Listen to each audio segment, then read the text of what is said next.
안녕하십니까. 더불어민주당 역사와 정의특별위원회 위원장 김용만입니다. 오늘은 주권과 국익을 모두 포기한 윤석열 정권의 대일 굴욕 외교를 규탄하기 위해 더불어민주당 역사정의특위, 민족문제연구소, 정의기억연대가 함께합니다. 네, 일단 소개부터 드리겠습니다.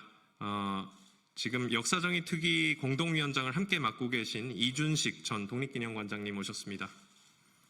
그리고 특위 소속이신 소병훈 의원님께서 오셨습니다. 그리고 특위 소속이신 이용우 의원님 오셨습니다. 또 특위 소속이신 윤종군 의원님 오셨습니다. 정의기억연대 이나영 이사장님 오셨습니다. 마지막으로 민족문제연구소 김영환 대외협력실장님 참석하셨습니다. 역사 수호는 정부의 중요한 책무입니다.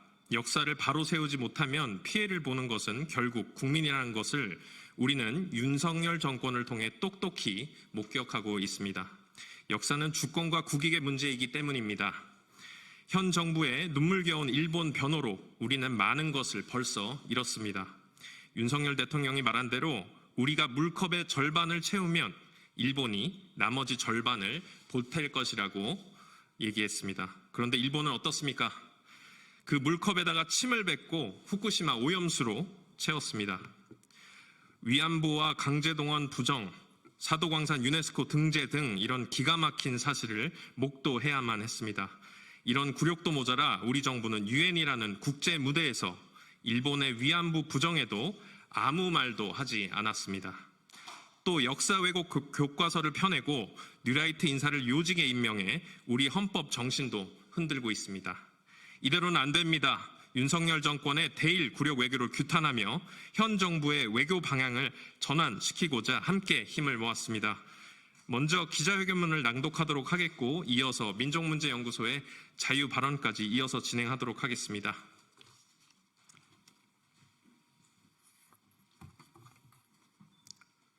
주권 국익 포기 윤석열 정권 대일 굴욕 외교 규탄 기자회견 전문. 더불어민주당 역사정의특별위원회, 정의기억연대, 민족문제연구소는 윤석열 정권의 대일 굴욕 외교를 규탄하며 정부가 초래한 대한민국의 주권과 국익 훼손에 심각한 유감을 표명한다. 우리 헌법은 3.1운동으로 건립된 임시정부의 법통 개성을 천명하고 있다. 구한말 의병운동으로부터 시작한 독립운동이 3.1운동을 거치며 국민주권을 찾는 치열한 항전이 되었고 그 독립정신은 곧 대한민국의 뿌리가 된 것이다. 헌법 수호의 의무가 있는 대통령은 이 자랑스러운 역사를 지키고 바로 세워야 함이 당연하다. 윤석열 정권은 이 책무를 잊고 계속되는 뉴라이트 인사 참사와 굴욕 외교로 우리 국민이 가진 자긍심마저 짓밟고 있다. 지난해 3월 우리 정부는 이미 강제동원과 위안부 문제에 대해 피해자 중심 접근 방식을 폐기하겠다는 입장을 유엔에 전달한 것으로 알려졌다. 또 지난 9일에는 유엔 공식 석상에서 일본 대표가 일본군 위안부 문제를 근거 없다며 부인했음에도 한국 대표는 침묵한 사실이 드러났다. 각축전이 벌어지는 국제 무대에서 우리 정부가 보여준 모습은 가히 참담할 정도다.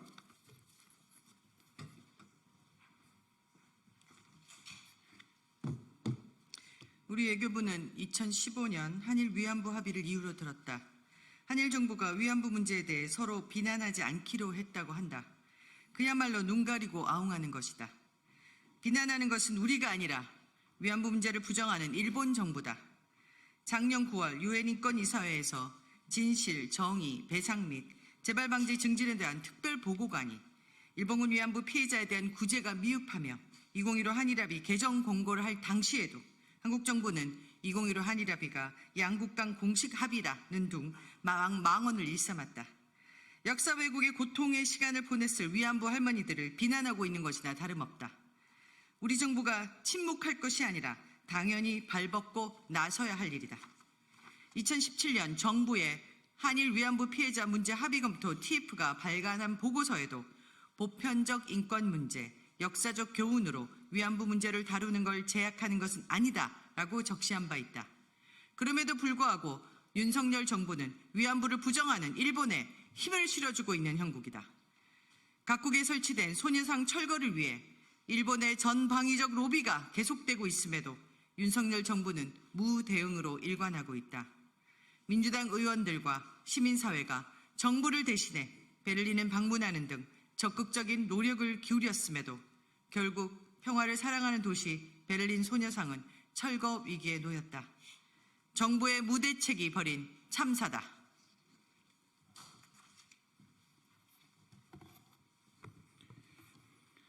현 정부의 무대응은 이뿐만이 아니다. 윤석열 정부는 사도광산 유네스코 등재의 1등 공신이기도 하다. 윤동민 주일대사는 등재 추진에 절대 반대하는 것은 아니다. 강제동원이라는 표현을 쓰면 외교적 파장이 온다라는 망언을 일삼았다. 또한 외교부 관계자는 앞으로 특별한 일이 일어나지 않는 한 한일 간 투표 대결 없이 사도광산이 세계유산으로 등재될 것으로 예상된다는 유체이탈적 화법까지 구사했다. 유네스코 등재 이후 일본은 더 가열차게 강제노동을 부정하는 움직임을 보이고 있다. 사도광산 기숙사 터에 세워진 새 안내판에는 강제 언급이 지워졌고 제2의 사도광산으로 불리는 구로베댐과 아시오 광산의 세계유산 등재도 추진하고 있다. 일본 후생성 자료에 따르면 아시오 광산에는 조선인 2,416명, 구로베댐에는 1,000명 이상이 강제동원된 우리 민족의 아픔이 서려 있는 곳이다. 그럼에도 일본이 작성한 세계유산 등재 지원서에는 강제동원의 역사 언급은 하나도 담기지 않았다. 사도광산이라도 제대로 대응했다면 일본이 이렇게 아나무인으로 나오지는 않았을 것이다. 결국 윤석열 정부가 일본을 향해 강제동원을 부정하는 역사 왜곡의 길을 열어준 것이나 다름없다.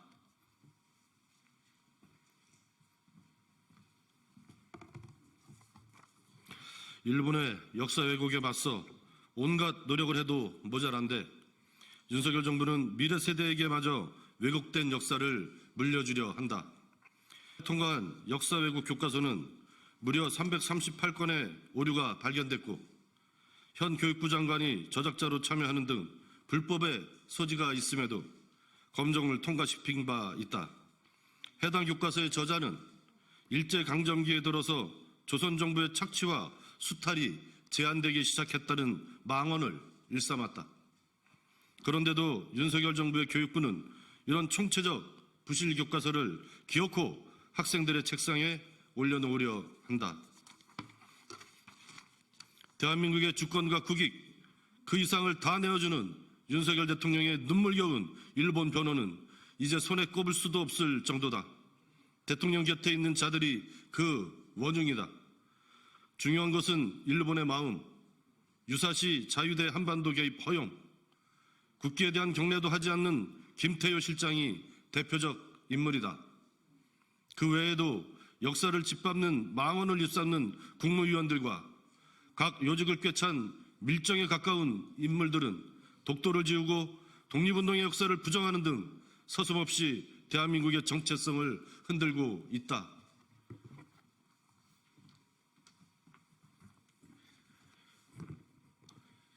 이에 더불어민주당 역사와 정의특별위원회, 정의기억연대, 민족문제연구소는 3.1운동과 임시정부 계승이라는 우리 헌법 정신이 훼손되고 있는 작금의 상황에 대한 심각한 우려를 표하며 현 정부에 다음과 같이 촉구한다.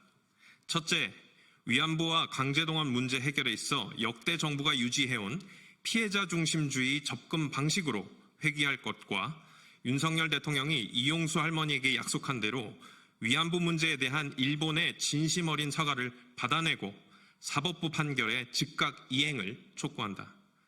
둘째, 위안부 피해자 문제는 이제 전시 성폭력 근절과 인류 보편적 여성 인권과 평화 수호의 문제이다.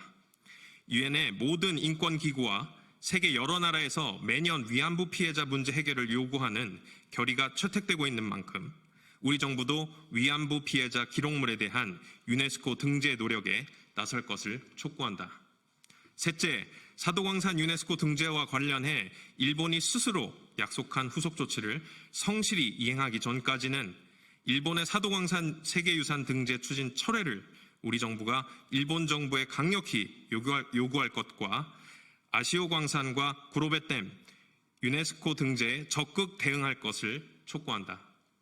마지막으로 넷째, 역사 왜곡 교과서 검정 취소로 우리 미래 세대의 올바른 역사를 가르치는 데 동참하고 대한민국의 정체성을 뒤흔드는 뉴라이트 식민사관 발언으로 논란이 된 인사들을 즉각 경질해 국정쇄신에 나설 것을 촉구한다.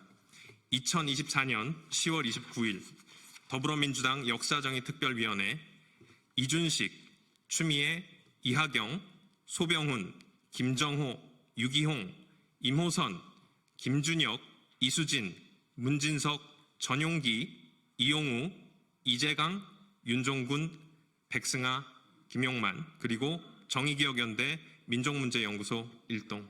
이어서 민족문제연구소의 자유발언 듣도록 하겠습니다.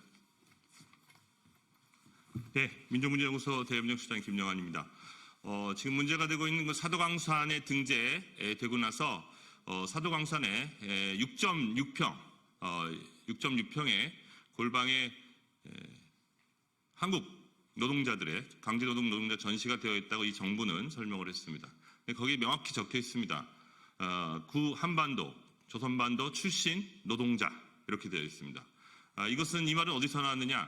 2018년 10월 30일 지금부터 정확히 내일이면 6년이 되는데요. 강제동원 대법원 판결이 나자 당시 아베 수상이 이 강제동원 문제를 희석시키기 위해서 강제성을 지우고 역사를 지우기 위해서 일본 정부가 만들어낸 말입니다. 사도광산에 끌려간 사람들은 사도에 놀러간 게 아닙니다. 한반도 출신 노동자 문제라고 할 때 그분들이 왜 끌려갔는지 그리고 거기에서 어떤 고통을 당했는지 그분들이 강제노동 역사는 다 지워졌습니다. 그런데 한국 정부는 거기에 동의를 해줬습니다. 한국 정부가 2018년 대법원 판결이 얘기한 그 식민지의 불법성, 반인도적 불법 행위에 대한 일본 정부의 그리고 일본 기업의 책임이 있다라고 하는 이 역사적인 대법원 판결을 지우려고 한 것에 그대로 동의해 준 것에 지나지 않습니다. 이 정부 들어서서 한일관계 개선이라는 명목으로 2018년 대법원 판결을 지우려고 몰두했습니다. 제3자 면제라는 명목으로 기부금을 걷어서 피해자들에게 돈을 주겠다. 피해자들 싸우고 있습니다. 많은 분들이 어쩔 수 없이 고령화된 유족들이 변제에 응하긴 하셨지만 아직도 104살의 이춘식 할아버지는 병상에서 지금 싸우고 있습니다. 대법원의 마지막 판결만 있으면 우리들의 강제동원 판결은 이행되게 됩니다. 이것뿐만이 아닙니다. 2023년 11월 23일 위안부 피해자들이 일본 정부를 상대로 한 소송에서도 한국 법원은 역사적인 승소 판결을 내렸습니다. 주권 면제를 극복한 세계사적인 판결입니다. 네. 한국 정부는 지금이라도 이 판결을 이행할 수 있도록 해야 합니다. 이런 굴욕의 더 이상 할 바에는 그 자리에서 내려와야 합니다. 역사를 거스리는 정권의 말로 박근혜 정권을 통해서 우리는 알 수 있습니다. 국민들이 가만히 있지 않을 것입니다. 이상입니다.